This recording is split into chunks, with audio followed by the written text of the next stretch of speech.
अच्छा 10वीं विज्ञान में अध्याय 5 पढ़ेंगे, तत्वों का आवर्त वर्गीकरण। आपने पिछली कक्षाओं में पढ़ा है कि तत्वों को, जो हमारे आसपास पदार्थ हैं, उनको 3 भागों में बांटा गया। एक तो ठोस, द्रव, गैस, वो तो उनके प्रकार है, लेकिन उसमें भी तत्व है, यौगिक है और मिश्रण है। तो हमें अभी यौगिक और मिश्रण की तरफ ध्यान नहीं देना है, हमें अभी तत्व की ओर देखना है कि तत्व क्या है। पढ़ा था आपने? क्या आपको याद है तत्व की क्या परिभाषा है, क्या डेफिनेशन है? एक ही प्रकार के परमाणुओं से जो बने होते हैं वो तत्व कहलाते हैं। यानी कि आपके दिमाग में तत्व जो है, क्या है तत्व?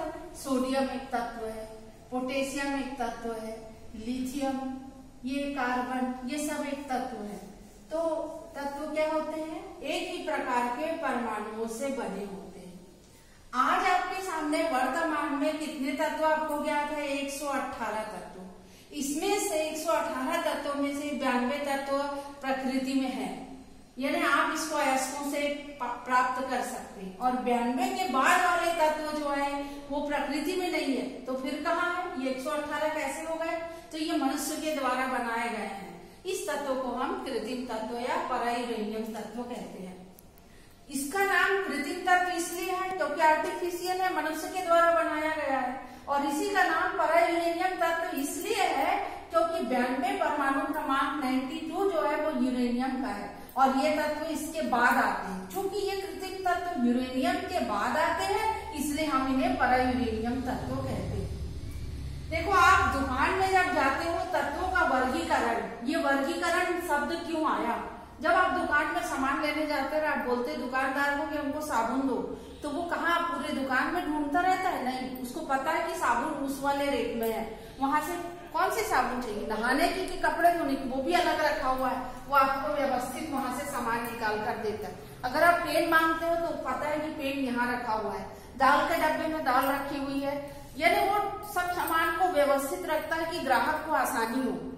मान लो आपको एक खजाने का नक्शा मिल रहा है, टुकड़े टुकड़े तोड़ के दे दिए, तो क्या आप खजाने तक पहुंच पाओगे? क्यों नहीं पहुंच पाओगे? क्योंकि वो अव्यवस्थित है। तो व्यवस्था करना बहुत जरूरी है। इसीलिए आज के समय में चाहे जीव विज्ञान हो, रसायन विज्ञान हो, कोई सा भी विज्ञान हो, जब तक हम उसका कौन सा अध्ययन नहीं करेंगे, क्रमबद्ध अध्ययन करने के लिए हमको उसको व्यवस्थित करना पड़ेगा। और आपने व्यवस्था बनाई मतलब वर्गीकरण।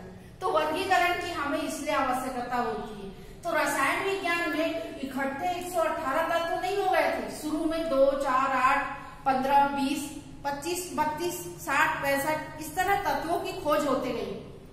जब तत्वों की खोज होते गई तो पहला वर्गीकरण का प्रयास जिसने किया वो थे डोबे-राइनर। सबसे पहला प्रयास किया डोबे-राइनर ने। इनके जो प्रयास को डोबे-राइनर त्रिक के नाम से जाना जाता है। सन 1817 में जर्मन रसायनज्ञ वुल्फगांग डोबे-राइनर, इन्होंने तत्वों को त्रिक के रूप में व्यवस्थित किया। आप इस सारणी को देखिए, सारणी 5.1, ये है डोबे-राइनर का त्रिक।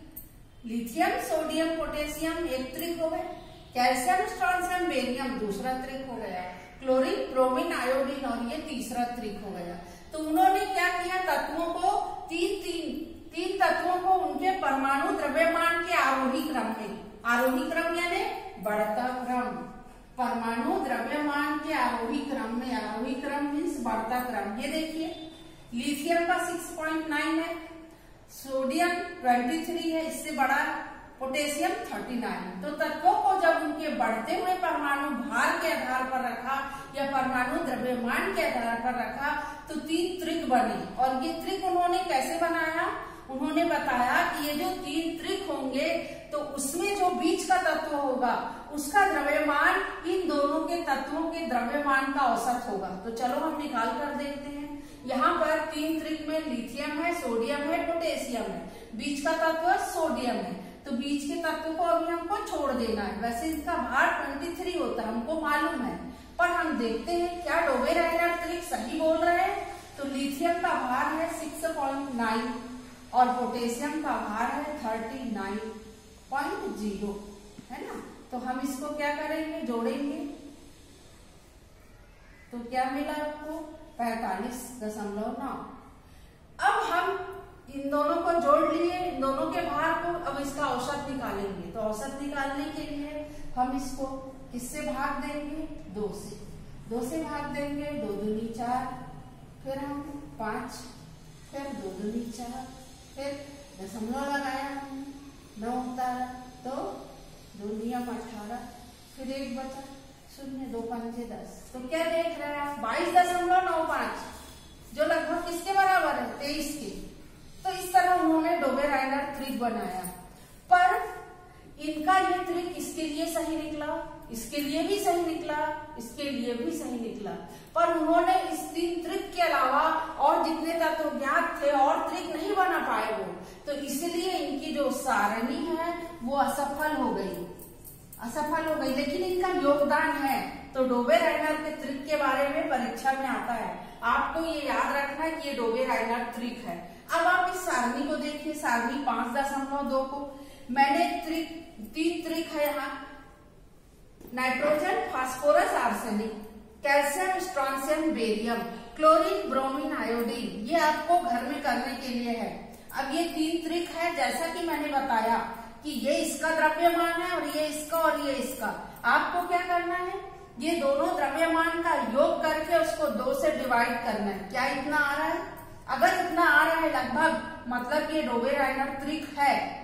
और अगर नहीं आ रहा है, जैसे मान लो ये है, यहाँ पर आपने इन दोनों को जोड़ा और जोड़ने के बाद 2 से भाग दिया, क्या इतना लगभग प्राप्त हो रहा है?